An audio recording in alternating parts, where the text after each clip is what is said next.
In military initial entry training, a soldier will depart with one essential phrase in his or her survival toolbox: stay alert, stay alive. And embedded in the ethos of a military intelligence analyst is the concept that intelligence drives the mission cycle, which simply translates into the common sense determination that the better informed you are about your situation, the better equipped you are to develop strategies and tactics to operate at an optimal level of performance. So perhaps it is not surprising that one of the primary recommendations of the Joint Mission Report prepared by the World Health Organization after studying the largest available sample of infections acquired from the emergence of a novel coronavirus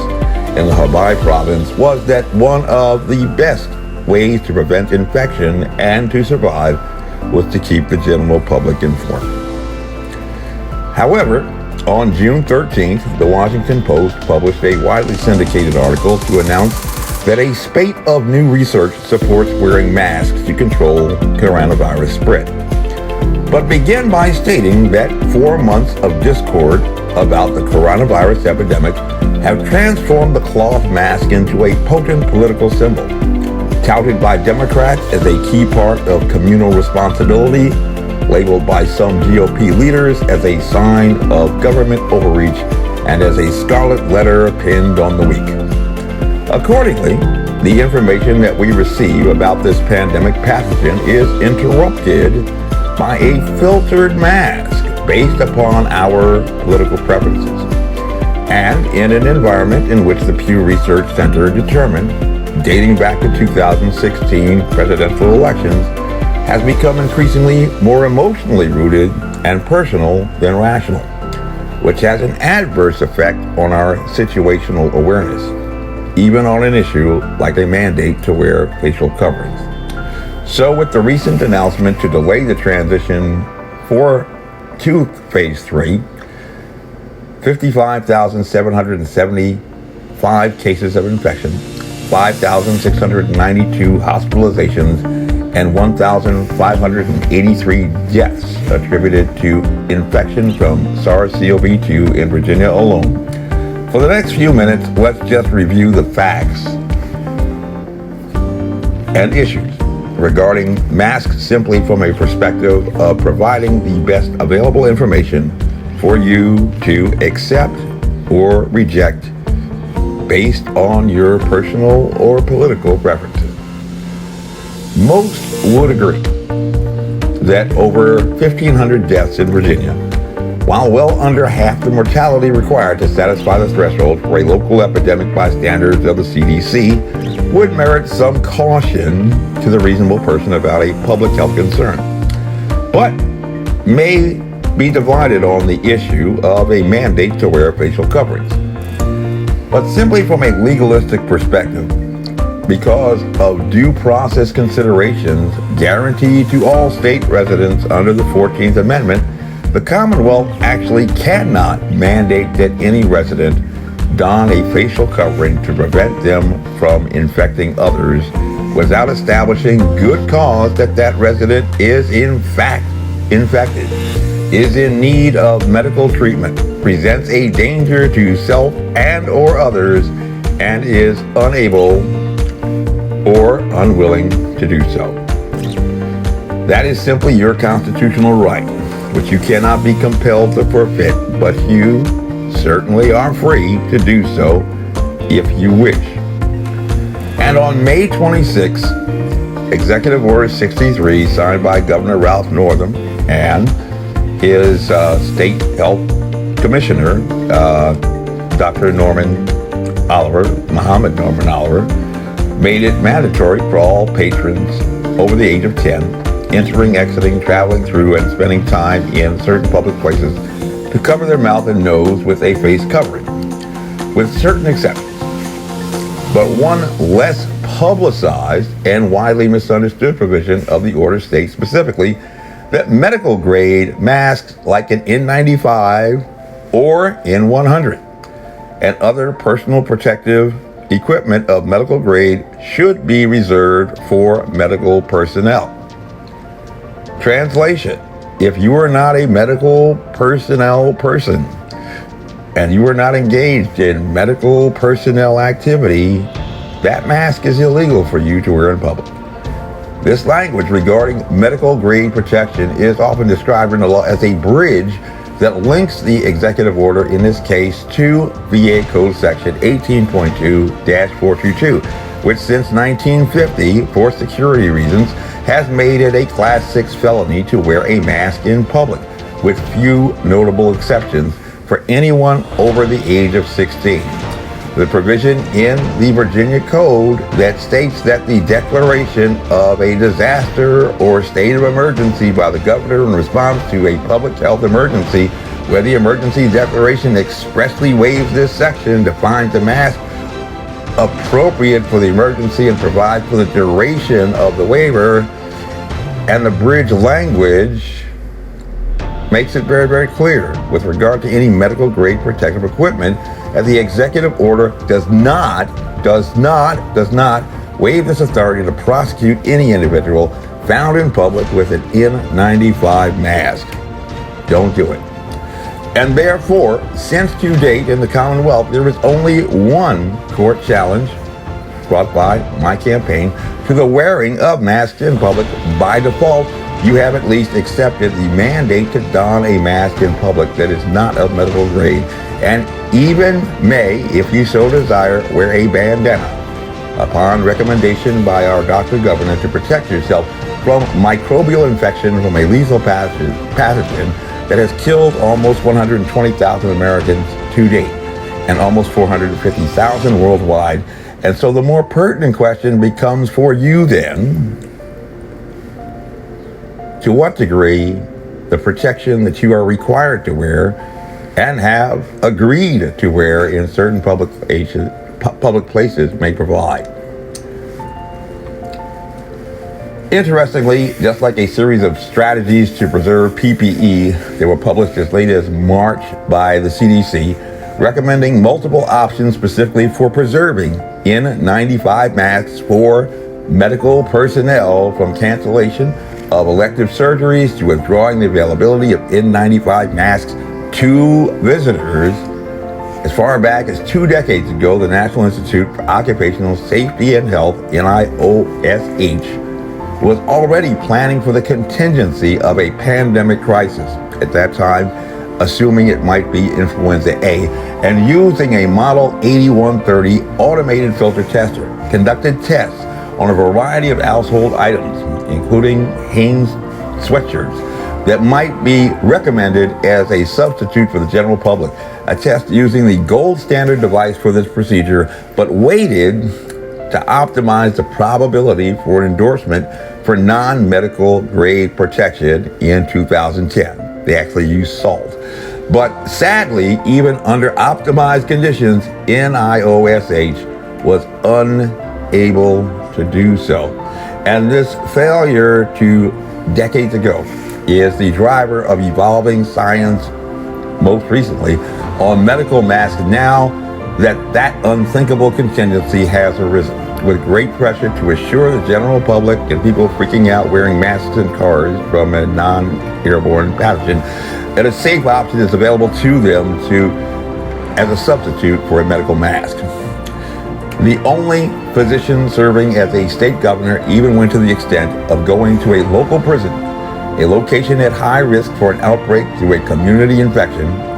many of whom are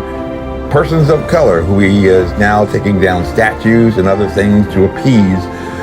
and wearing his own non-medical protection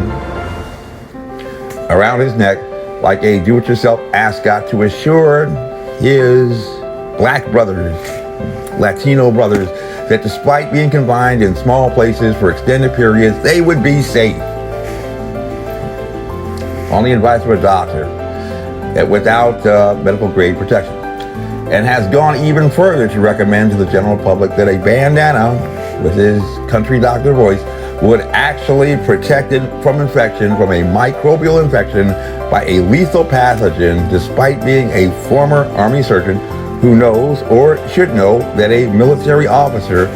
could be relieved from command or even face general court-martial if he ordered troops under his charge to use a bandana as protection against tear gas,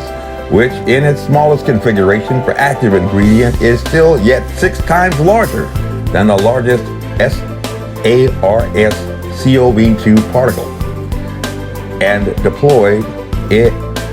as an aerosol or airborne agent, despite its large mass, through manipulated suspension in a vaporous gas. Nor has he backed down from this fraudulent misrepresentation, even after the New York Times had flatly rejected it. Trust him, he's a doctor. Most recently, in response to growing pressure to provide a therapeutic remedy for panicked persons in the general public, the World Health Organization produced what even they describe as a hasty review of recent studies published after May 3rd. We had no pandemics before that we need to rely on. We're just using brand new science, and which even the Washington Post reluctantly conceded were only observational studies, lacking the credibility of a double-blind peer review or anything else, or the validity of a test using the model 8130 automated filter tester. And despite the headline in a mass syndicated article published by the Washington Post with the headline, "Spate of New Research Supports Wearing Masks," note, wearing masks to control coronavirus spread, that actual study, published by The Lancet and available in the open source on the World Wide Web, concluded that an N95 medical grade mask used in conjunction with social distancing protocols may provide the best protection against infection from SARS-CoV-2. Something that most prayerfully already knew,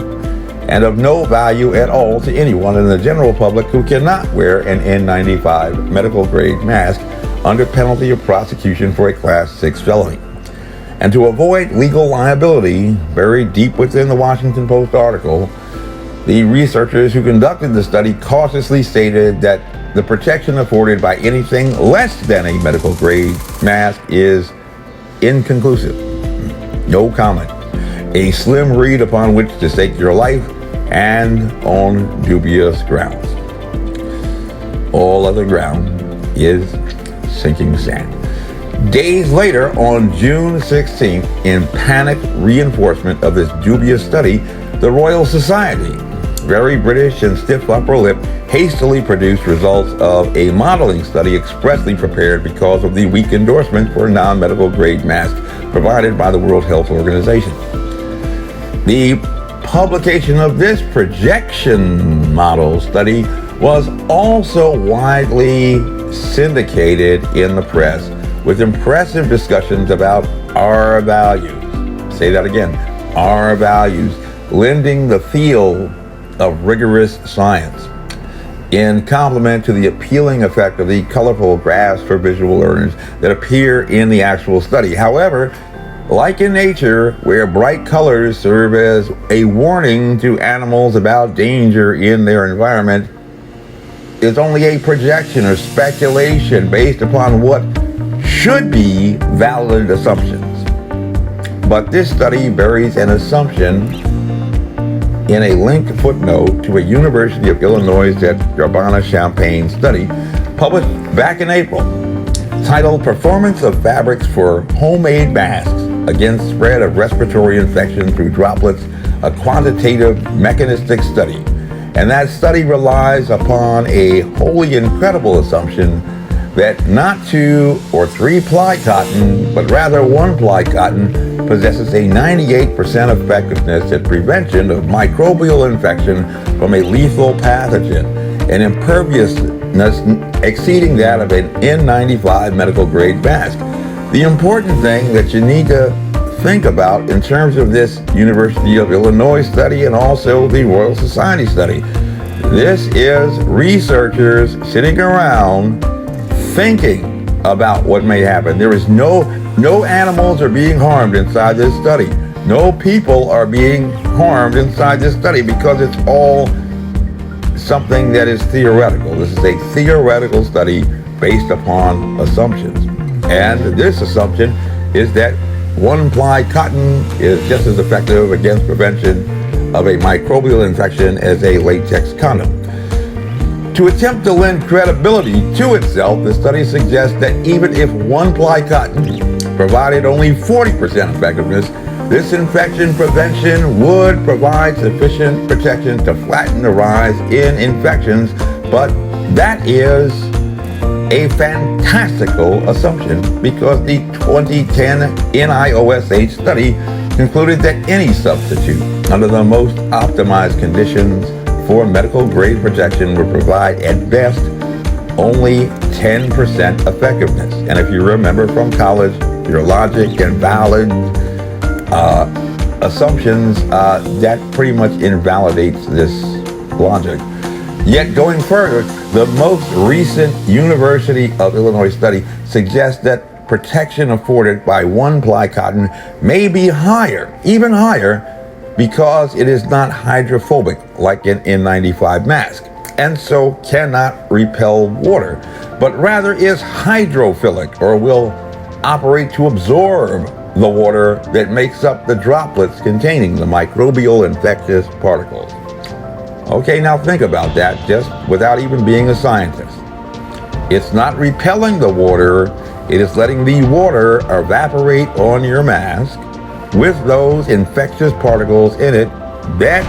the CDC has found can remain viable out to 11 days. Just let that absorb and evaporate. Unfortunately, any virologist is well aware that even after expulsion, a droplet begins to disintegrate in mass through evaporation upon contact with the atmosphere, providing an increasingly smaller volume within which the infectious particles can be retained. So it's becoming more tighter, more compact. You get a smaller shot group. And by being unable to evaporate on the surface of your non-medical grade protective face covering, you will have effectively created for yourself a minimally efficient infectious particle catcher, from which your exhalation through sneezing, coughing, or even talking can propel a microbial infectious particle at someone else, or through inhalation, permit you to efficiently infect yourself. The SARS-CoV-2 particle, through zoonotic evolution or bioengineering, is human respiratory cell specific in its ability to inject a protein-like spike to cling to human mucous membranes in the respiratory tract, and will not take hold of any other surface with a Velcro grip to commence a penetration deep into only the core of those cells to hijack their mechanisms to replicate more infectious particles to provide reinforcing support for an attack that fights its way down like a ranger force to the respiratory system, to the lungs,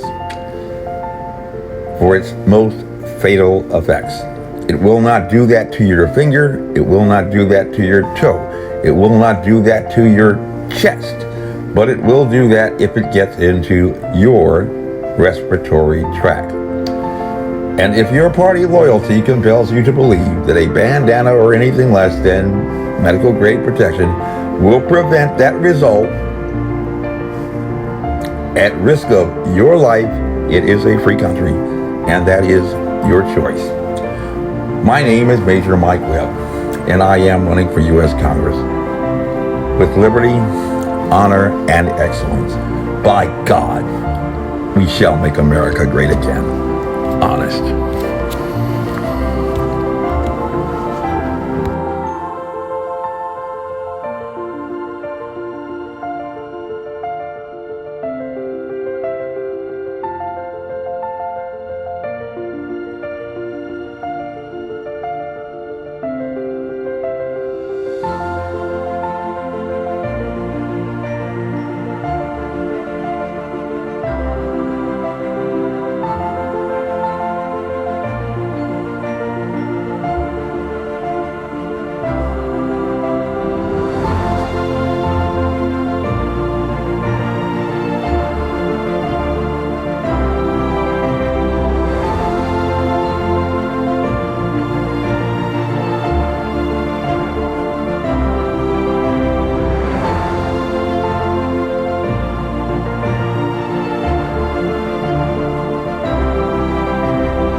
This advertisement was authorized by Mike Webb.